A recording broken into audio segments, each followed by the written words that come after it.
All attendees are in listen-only mode. Bonjour, bienvenue à ce webinaire force.com. Donc, le sujet d'aujourd'hui sera, on va parler de modèles de données, de relations et du langage de requête SOQL. Donc, mon nom est Dalil Gidel, je suis architecte technique, je travaille dans les équipes avant-vente de plateforme chez Salesforce France. Et donc, je vais vous parler de tout cela aujourd'hui.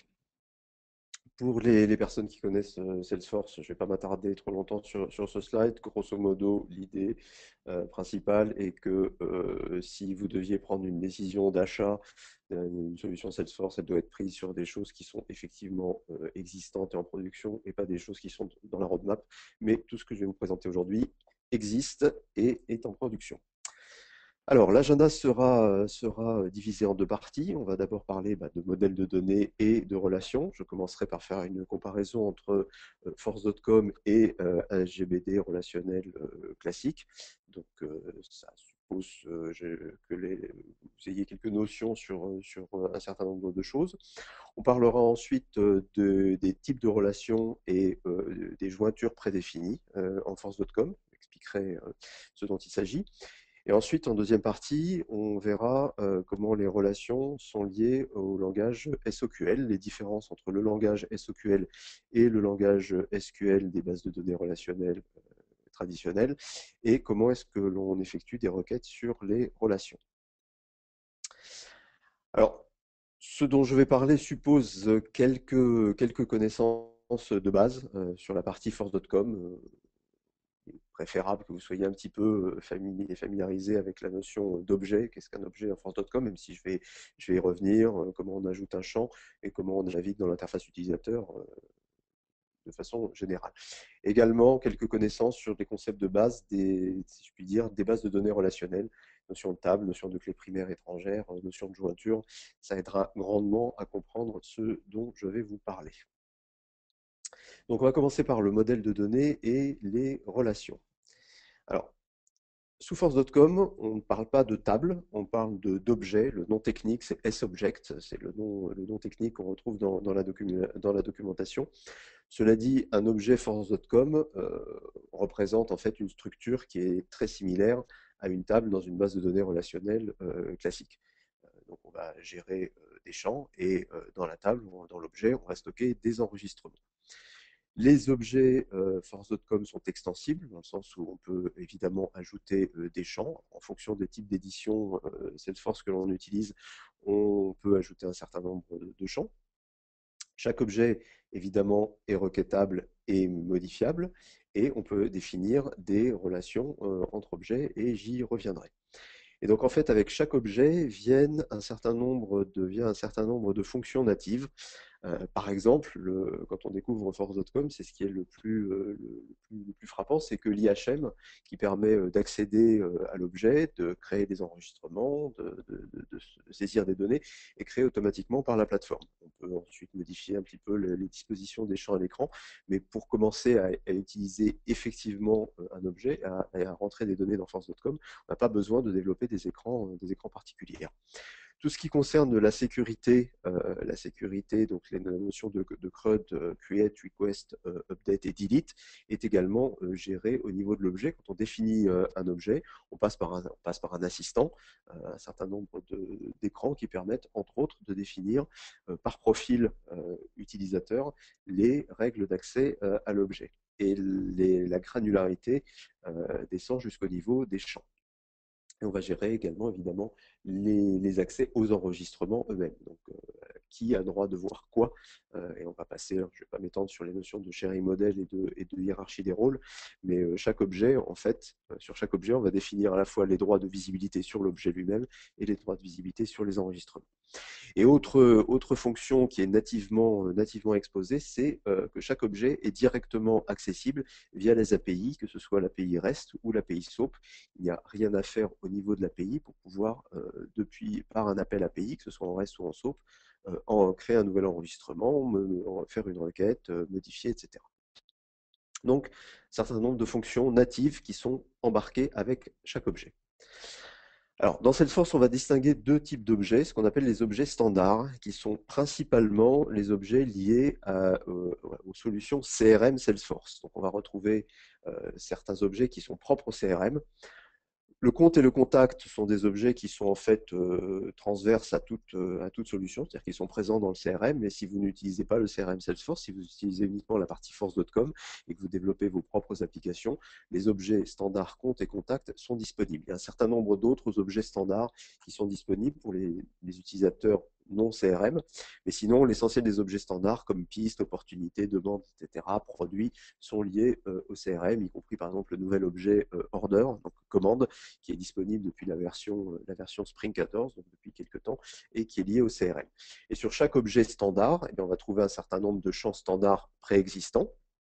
Et comme je vous disais précédemment, on peut étendre et rajouter des champs en fonction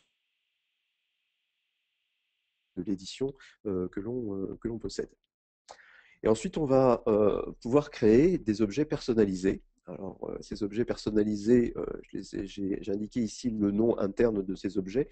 Donc, chaque objet va reprendre, le nom interne de chaque objet va reprendre le libellé que vous allez lui donner, par exemple un objet facture, et il va être suffixé par underscore underscore C, et ça, vous ne pouvez pas le changer, ce qui permet d'assurer qu'un objet personnalisé créé par un client, par un utilisateur, ne viendra jamais en conflit, enfin un nom d'objet ne viendra jamais en conflit avec un nom d'objet standard Salesforce. Par exemple, je parlais de l'objet commande qui vient d'être mis à disposition en standard. Des clients avaient déjà certainement créé des objets personnalisés commande, mais le fait que nous ajoutions un objet standard commande ne viendra pas en collision avec ce qui avait été précédemment créé du fait de ce suffixe. Et sur chaque objet personnalisé, on va trouver un certain nombre de champs standards aussi, du genre created by, created date, etc., un identifiant, etc. Et ensuite, par contre, c'est le développeur, enfin la personne qui va créer le modèle de données, qui va créer l'ensemble des champs personnalisés, qui eux-mêmes sont également suffixés par underscore underscore C. Donc, tout ceci, ce sont des bases sur les objets Salesforce.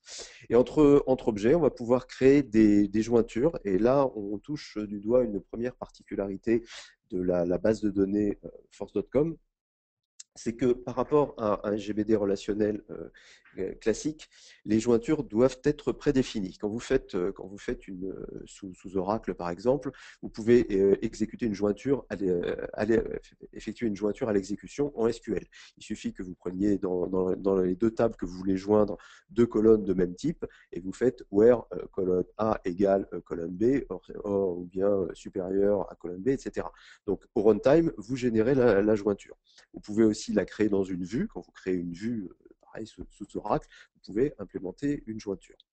Donc, la différence avec force.com, c'est que la jointure doit être prédéfinie à la conception. Et en fait, ça va plus se rapprocher d'une contrainte d'intégrité de type clé primaire, clé étrangère, qu'on trouve également dans les bases de données relationnelles, puisque ça va être défini à la conception. On va voir qu'il y a deux types de jointures. Donc on ne peut pas, en langage SOQL, faire des jointures à l'exécution. C'est une particularité qui est imposée par la plateforme. Et donc on va trouver deux types de relations, les relations de type référence, les lookup en anglais, et les principales détails, master detail en anglais, avec chacune un certain nombre de caractéristiques. Alors, la première chose, est-ce que le champ qui sert à la relation est nullable? Donc pour une relation de référence, il peut l'être. On peut forcer aussi une valeur, mais il peut l'être, alors que pour une relation principale detail, il ne peut pas l'être. C'est-à-dire qu'en fait, un enregistrement enfant ne peut pas exister s'il n'existe pas un enregistrement parent. C'est assez logique. Le cas traditionnel où on implémente une relation principale détail, ça va être par exemple commande, ligne de commande ou facture, ligne de facture. Il est évident qu'une ligne de facture ne peut pas exister s'il n'y a pas une en-tête de facture. Ensuite, au niveau de la suppression, alors je vais commencer par la droite. Principal detail, la suppression se fait en cascade, c'est-à-dire si je supprime le parent, je supprime l'enfant. Dans le cas des champs de référence, on a plusieurs options. Soit le champ peut être simplement effacé, soit on peut empêcher la suppression, soit on peut également faire une suppression en cascade, comme dans le cas d'une relation principale detail. Au niveau des règles de partage, dans le cas d'un champ de type référence, les règles de partage entre le parent et l'enfant sont indépendantes les unes des autres, alors que dans une relation principale détail, les règles de partage sur l'enfant sont héritées du parent. Et enfin, le nombre de champs maximum de type référence qu'on peut créer dans un objet est de 25, alors que le nombre de champs maximum de type principal détail est de 2. Voilà les deux. Donc, ce que j'ai l'habitude de dire, c'est qu'en gros, la relation principale détail est une relation forte, puisque la valeur est obligatoire, la suppression se fait en cascade, etc. Alors que les relations de type référence est une relation plutôt lâche, loose. Alors, je vais passer rapidement sur la démo. Je vous montrerai des choses. Je préfère passer d'abord sur la présentation. Donc, on va maintenant parler des relations. Donc, je les ai introduites ici, et du langage SOQL. Donc, enfin, de l'utilisation des relations plutôt dans le langage SOQL. Donc, SOQL est le langage, donc Salesforce Object Query Language. Donc, c'est une syntaxe assez similaire au langage SQL des bases de données traditionnelles, avec une particularité, c'est qu'il ne sert qu'à faire des requêtes. C'est-à-dire qu'en SOQL, on ne peut faire qu'un select. On ne peut pas faire de date, de delete ou de create. Il n'y a pas de ce genre d'instruction. Il va être utilisé dans le langage Apex. Donc, pour ceux qui connaissent, Apex est le langage de programmation de la plateforme Force.com. C'est un langage qui est très très similaire au langage Java. Et donc, c'est en Apex que l'on va pouvoir passer des requêtes SOQL. Et on va faire ces requêtes dans les différents outils de développement qu'on peut utiliser. Donc, on a la console qui est embarquée dans l'interface web. On peut utiliser Eclipse avec le plugin Force.com ou le Workbench, qui est un outil PHP qui permet de faire, entre autres, des requêtes SOQL sur la base de données. Et on va pouvoir également effectuer des requêtes SOQL directement depuis l'API, par un appel à l'API. Je vous montrerai un exemple tout à l'heure. Alors, quelles sont les différences entre les deux langages? Alors, au premier abord, quand on regarde un select quelque chose, from quelque chose, where ceci, on se rend compte que c'est une syntaxe assez proche, en tout cas sur les selects, puisqu'il n'existe que des selects. En revanche, quand on creuse, on va vite s'apercevoir qu'il y a quand même un certain nombre de différences importantes. Donc, quand on veut développer sur la plateforme Force.com, il est important de bien comprendre ces différences et ensuite utiliser donc, de bonnes pratiques de conception. Donc, je ne vais pas détailler ici, mais tout ceci est détaillé de façon extrêmement précise dans toute la documentation technique. Donc, pour quelqu'un qui est très, très habitué au langage SQL, les premiers pas sur SOQL ne sont pas compliqués, mais peuvent être un petit peu troublants. Ça a été mon cas quand je suis arrivé chez Salesforce. J'avais une longue pratique des bases de données relationnelles, et c'est vrai que le langage SOQL, au premier abord, m'a un peu surpris, justement dans la façon dont on utilise les relations, parce que pour le reste, c'est vraiment très similaire, et c'est là-dessus que je vais m'attarder un petit peu. Alors, on va commencer par les ressemblances. Donc, vous voyez à droite une requête SOQL simple, select ID, name, capacity, from room, where capacity supérieur à 10. Donc là, on est vraiment sur une syntaxe absolument similaire au SQL standard. Donc, c'est une structure tabulaire, on va interroger des tables, enfin des objets. Donc, vous voyez que la syntaxe est très similaire. On verra tout à l'heure cette notion d'index, comment est-ce qu'elle est utilisée. Donc, c'est un langage qui va être utilisé dans des approches transactionnelles.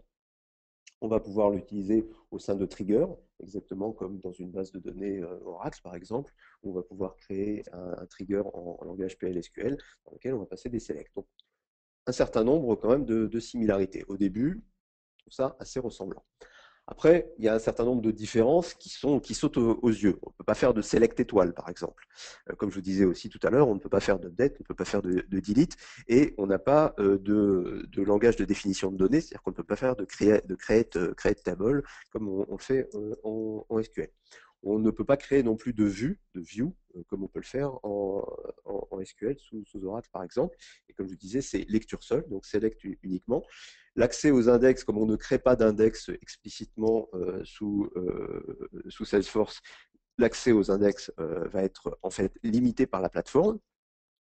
D'autre part, on va s'apercevoir que le mapping entre l'objet enfin, le mapping objet relationnel est fait automatiquement par la plateforme. C'est-à-dire qu'à chaque fois que vous allez définir un nouvel objet dans Salesforce, créer par exemple un objet commande, la structure objet correspondante, la structure relationnelle objet relationnel correspondante va être exposée en Apex. C'est-à-dire que dans Apex, on va directement, via SOQL, accéder en fait, à une classe qui va représenter votre objet. Et d'autre part, il y a une autre différence, c'est que les objets sont protégés contre la modification des schémas. C'est-à-dire que si j'utilise un objet dans une requête SOQL, que j'accède à un certain nombre de ces champs, si en mode définition, je vais supprimer un champ, j'ai un message d'erreur qui me dit attention, cet objet est utilisé. Donc là, un certain nombre de différences assez évidentes. Après, il y a d'autres différences qui méritent aussi de creuser un petit peu plus. Donc en réalité, un objet Salesforce, donc un S-objet, ne va pas être mappé vers une table physique dans la base de données qui supporte l'architecture Salesforce. Donc chez Salesforce, nous utilisons des bases de données Oracle, ce n'est pas un secret. Donc à chaque fois qu'un client, qu'un utilisateur crée un objet, évidemment, on ne va pas créer une table Oracle correspondante. Sinon, on aurait aujourd'hui des milliards de tables Oracle, on aurait des conflits de noms, évidemment, ce serait absolument ingérable. En réalité, le modèle de données Oracle qui est existant, il est fixe. C'est le modèle de données de la plateforme Salesforce.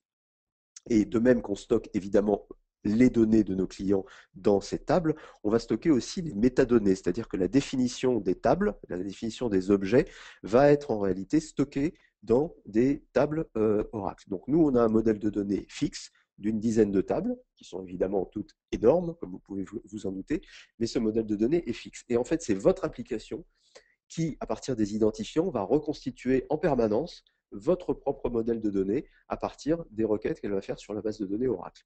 Donc, chaque client peut créer un objet facture. Il n'y aura jamais de conflit de nom entre des tables factures puisqu'on ne crée pas, de table. Donc, c'est quelque chose, c'est une sorte de base de données virtuelle.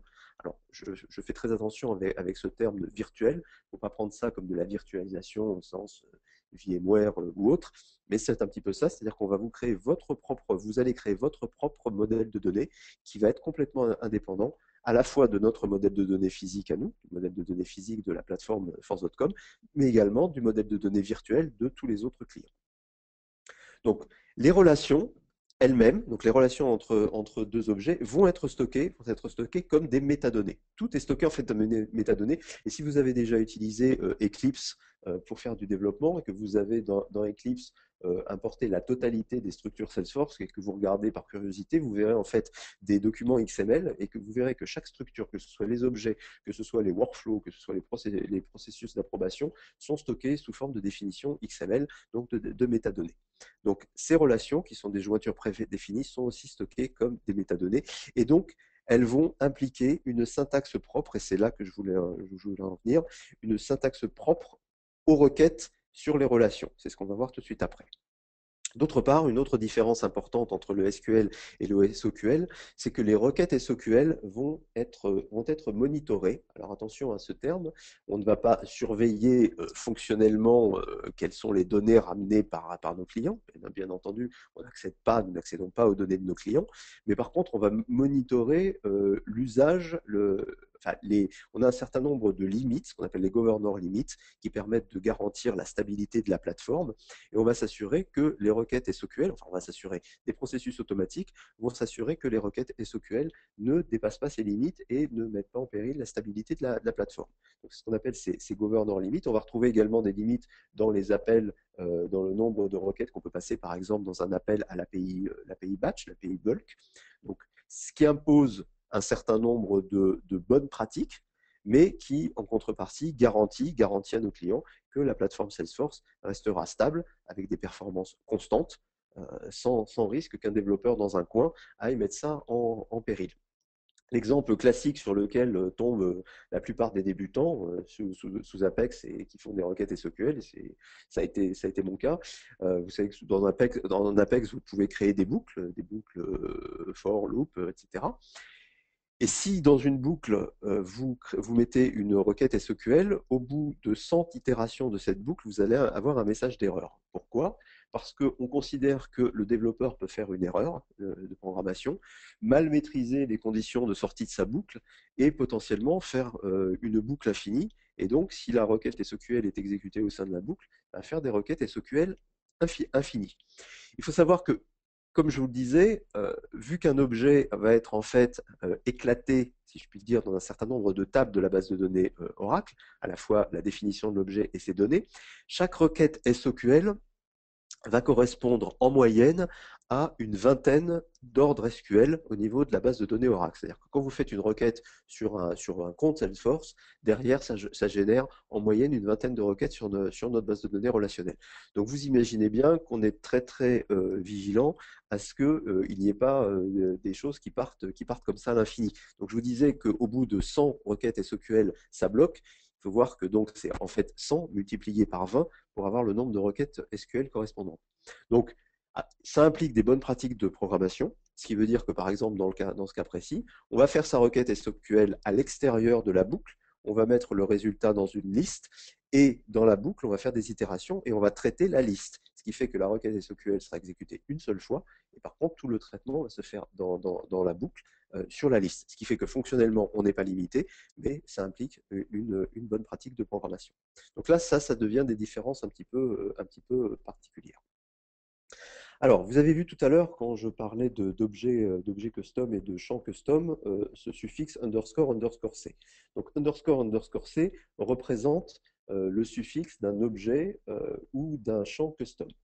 Le suffixe underscore underscore R, lui, va être le suffixe qu'on va rajouter à une relation, et vous allez voir ça tout de suite. Donc, imaginons que j'ai deux objets et une relation one-to-many entre un objet salle et un objet workshop.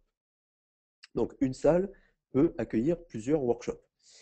Donc, dans chaque workshop, dans l'objet workshop, je vais définir, moi, développeur, un champ room qui va être soit un lookup, soit une relation master detail vers l'objet parent room. Donc ça va être mon champ qui va me servir à faire ma relation.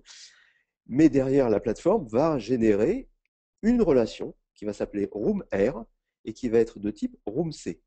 Ça, c'est fait automatiquement par la plateforme. Moi, je n'ai pas à m'en préoccuper au moment où je crée mon champ.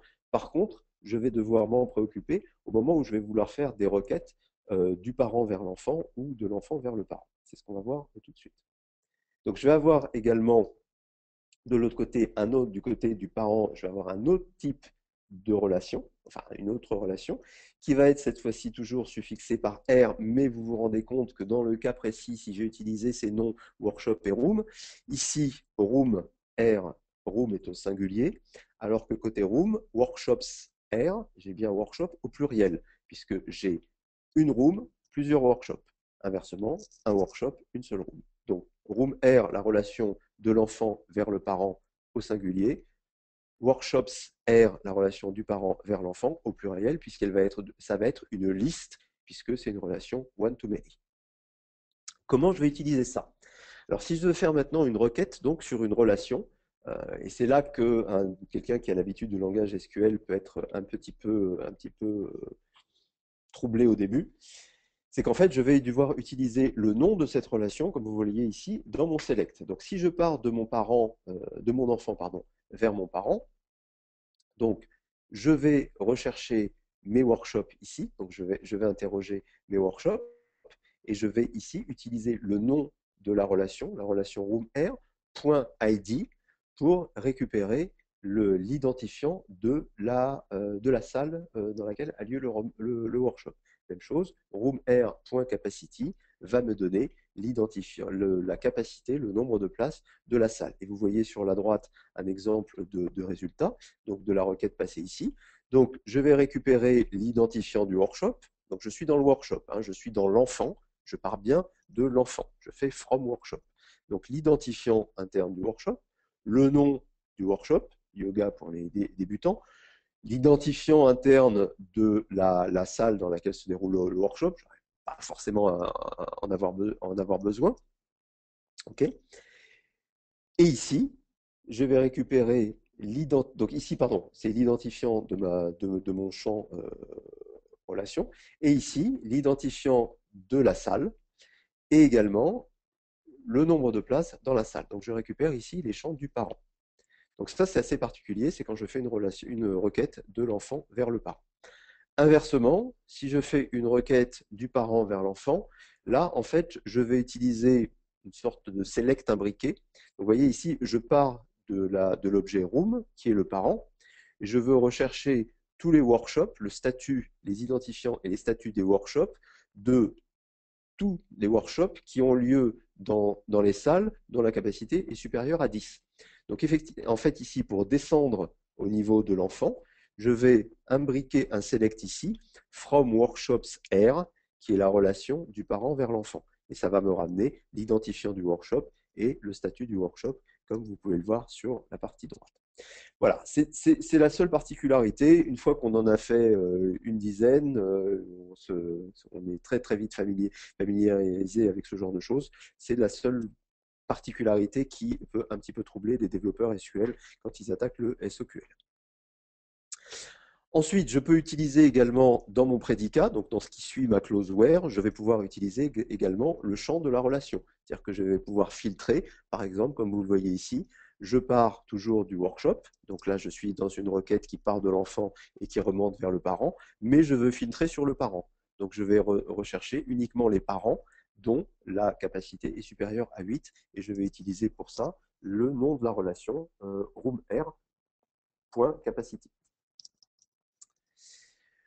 Alors, en SOQL, on retrouve un certain nombre, je ne vais pas les détailler, je vous montrerai quelques exemples dans la documentation, on retrouve un certain nombre de fonctions qui sont similaires à ce qu'on retrouve en SQL. Par exemple, le group by, on peut faire des group by, donc des agrégats, avec des fonctions, des counts, des max, etc., dans la projection, dans le select. Donc là aussi, on va retrouver un certain nombre de fonctionnalités proches du SQL. Et là, je vous montrerai la documentation, tout est clairement documenté à ce niveau-là. Voilà. Donc, avant de vous montrer quelques exemples, donc je vais résumer ce que je viens de vous dire. Donc, au niveau modèle de données et relations, on voit qu'il y a de nombreuses similarités entre la plateforme Salesforce, entre la base de données force.com et les bases de données relationnelles. Il y a un certain nombre de différences. Il y a des différences mineures qui sautent aux yeux. Il y a quelques différences importantes et qui sont liées essentiellement à cette notion, au fait que les jointures doivent être prédéfinies et à ces deux types de relations. Donc ça, c'est si vous développez sur la plateforme force.com, c'est un point sur lequel il faut rapidement se pencher de façon à être bien familiarisé avec ceci. Du côté des relations et du langage SOQL, donc on a vu que le SOQL gérait les relations, gérait en fait les jointures prédéfinies qu'on a vues précédemment, mais n'est pas à proprement parler un langage relationnel comme peut l'être SQL. Les limites dont je vous parlais, les governor limites, ne doivent pas être ignorées, de toute façon ne peuvent pas être ignorées, hein, elles ne sont pas contournables, ces governor limites. Ça ne veut pas dire que vous ne pouvez pas faire ce que fonctionnellement vous avez besoin de faire, ça veut dire qu'il y a un certain nombre de bonnes pratiques qui sont imposées. Et très honnêtement, ces bonnes pratiques trouveraient leur sens dans un environnement traditionnel, dans une base de données traditionnelle.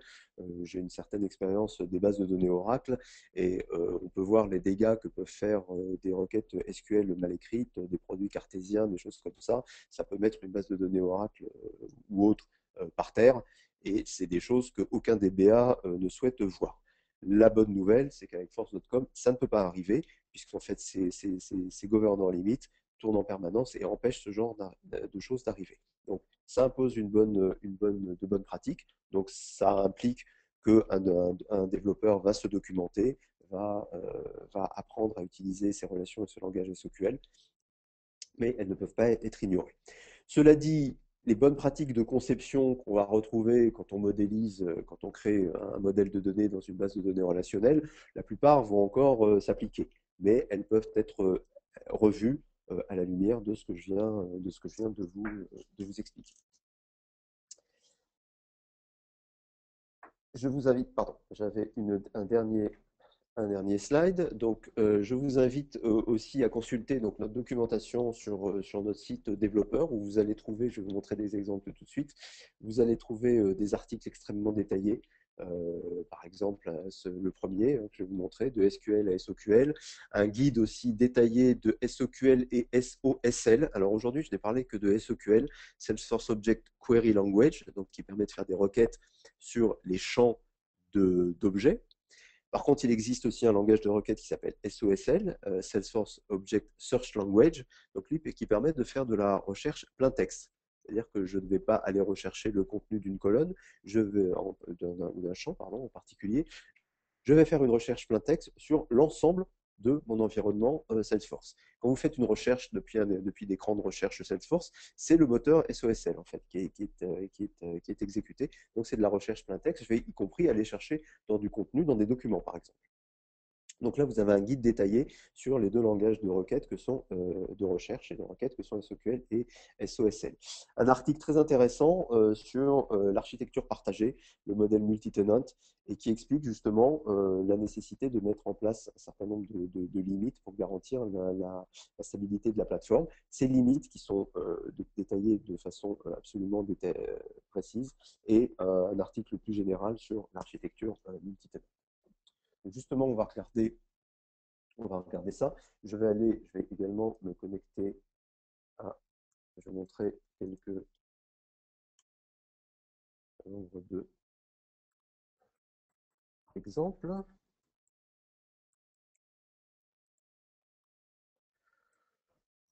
Donc rapidement, pour les gens qui connaissent Salesforce, ça vous semblera très familier. La façon de créer un objet, donc on a plusieurs façons de procéder. Soit on passe par le menu traditionnel, Create, Object, on crée un nouvel objet custom. Ici, je vais vous montrer un objet existant. Donc, par exemple, un objet delivery. On rajoute des champs. Pardon. On rajoute des champs. Donc, j'ai à ma disposition un certain nombre de champs. Donc là, rien de nouveau pour les gens qui connaissent. Des champs à la fois très classiques, du type texte, number, etc., plus des champs un peu particuliers, par exemple geolocation, qui permet de pouvoir rentrer des coordonnées géographiques de type latitude et longitude, et ensuite d'aller faire des calculs de distance, justement via des requêtes SOQL, d'aller par exemple rechercher tous les entrepôts situés à moins de tant de kilomètres ou miles d'un point particulier. Donc on va retrouver des champs à la fois traditionnels et des choses un petit peu plus avancées. Autre façon de définir un objet, ici, donc soit je passe par les menus, soit je passe directement par le Schema Builder, où là je vais avoir un outil de conception graphique qui va me permettre, alors je vais pouvoir filtrer sur les objets standards, les objets custom, les objets du système. Par exemple, si je prends uniquement mes objets custom, je vois ici mes 5 objets custom, Delivery, Invoice, Line Item, Merchandise et Warehouse. Donc si je clique sur la petite loupe ici, j'arrive directement sur l'objet Line Item. Je vais, comme je suis sur un petit écran, je vais un petit peu réduire. Voilà. Donc ici, j'ai une relation, comme vous pouvez le voir. Je vais avoir une relation de type Master Detail entre Line Item et Invoice. Donc ça, c'est une relation forte. Une ligne de facture n'existe pas sans un en-tête de facture.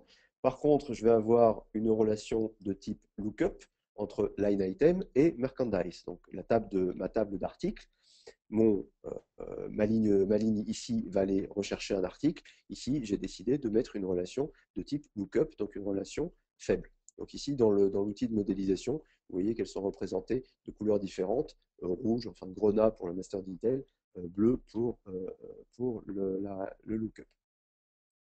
Et ici, si je veux continuer à modéliser, si je vais sur Element, je vais avoir l'ensemble des différents types de champs. Donc je peux faire un drag and drop, rajouter un champ dans mon objet, rajouter un label, un nom, un texte d'aide. Donc vous voyez, c'est un petit peu plus qu'une table dans une base de données relationnelle, puisque par exemple, on peut définir tout de suite une bulle d'aide qui apparaîtra à côté de mon champ. J'aurai un petit point d'interrogation. Quand je passerai ma souris dessus, ben, le texte d'aide qui aura été défini ici apparaîtra. Je peux définir une valeur par défaut, etc., etc. Donc, vous voyez, c'est un objet, c'est un petit peu plus qu'une table quand même. Alors, je voudrais vous montrer justement des exemples. Donc, ce document, from SOQL, non, pardon, force.com SOQL en SOSL référence. Donc là, vous allez retrouver l'ensemble des références, notamment vous voyez, au niveau du SOQL sur les selects. Donc, je ne me suis pas attardé sur tous les détails. Vous voyez qu'on va retrouver donc un from et un where traditionnel, les conditions de mon expression, mais on va retrouver les order by, on va pouvoir trier, on va pouvoir limiter le nombre d'enregistrements ramenés, on va pouvoir faire un certain nombre de choses qui sont assez proches de ce qu'on trouve en SQL. Vous voyez, le group by, le with, le update view state. Alors, il y a un certain nombre de nouveautés qui apparaissent. Donc, la notion de view state, je ne vais pas m'attarder dessus, mais peut être également manipulée en SQL. On peut filtrer et on a un certain nombre de fonctions d'agrégation, par exemple le count, des fonctions date, etc. Alors, je commence à regarder, là je vois justement une question intéressante qui vient d'apparaître sur la possibilité de faire du SOQL dynamique. Est-ce qu'il est possible de définir dynamiquement des requêtes SOQL? La réponse est oui.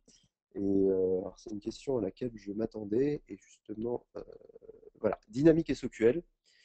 Donc, vous pouvez définir, donc là en Apex, quand vous faites une requête SOQL, vous pouvez utiliser en fait la classe database et la méthode query pour définir ici dans une string une requête SOQL dynamique. Donc, vous voyez ici, si je fais un database.query, ma requête ici, je vais pouvoir complètement la paramétrer. Donc, à l'exécution, je vais pouvoir créer une requête SOQL dynamique, ce qui peut, dans un certain nombre de cas, avoir beaucoup d'intérêt.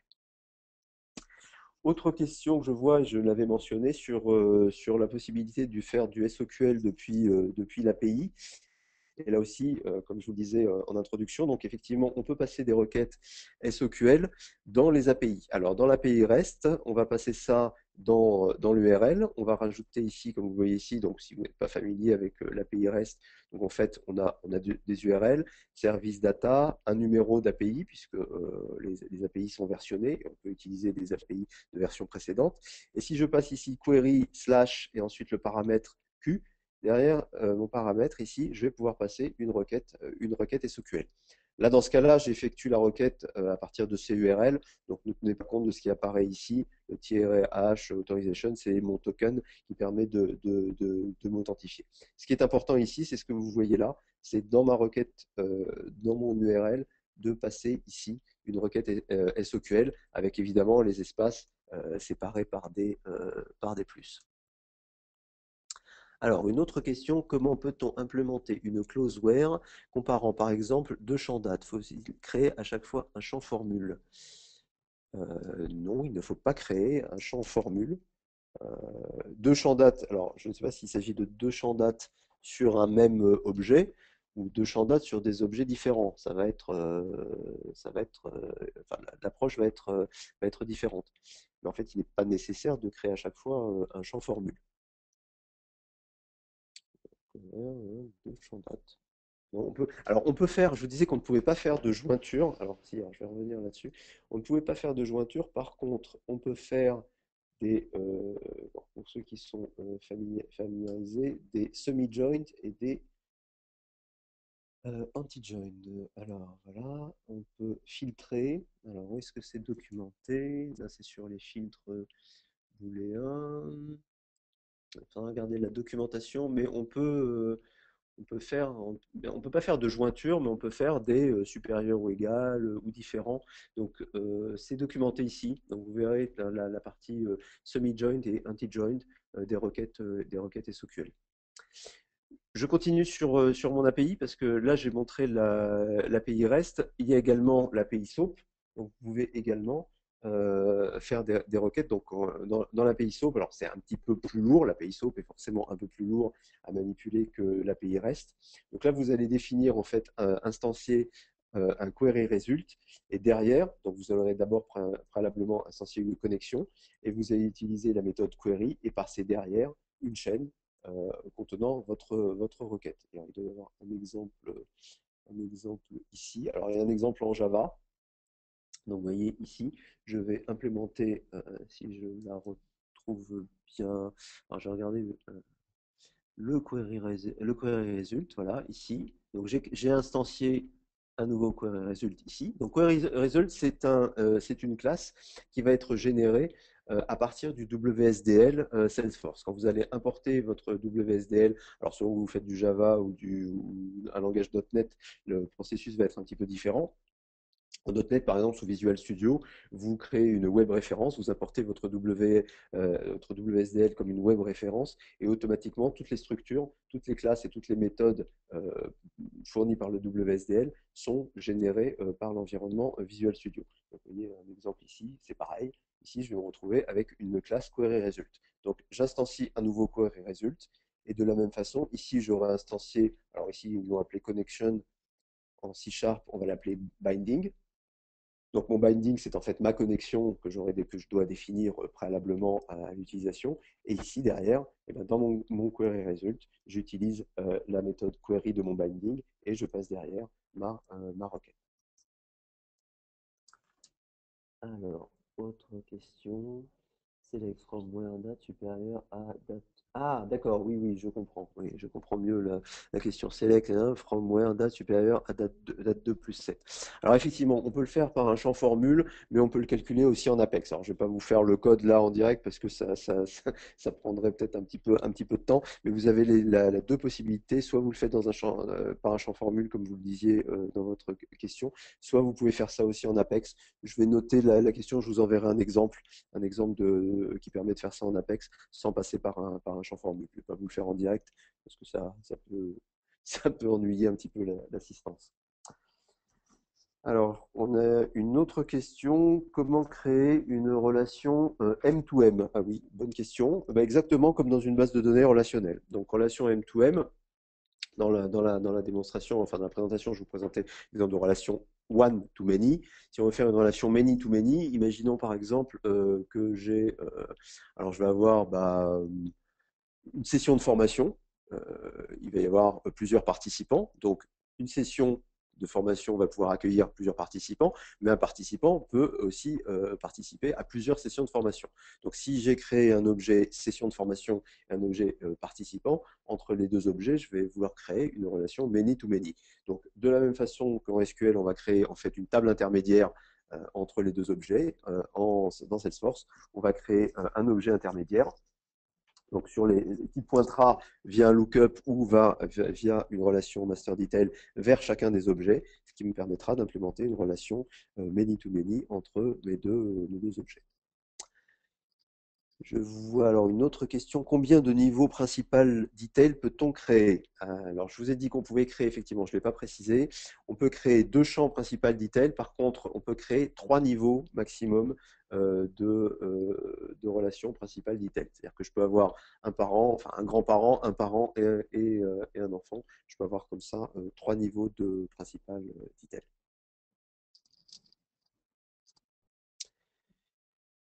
Apparemment, il n'y a pas d'autres questions.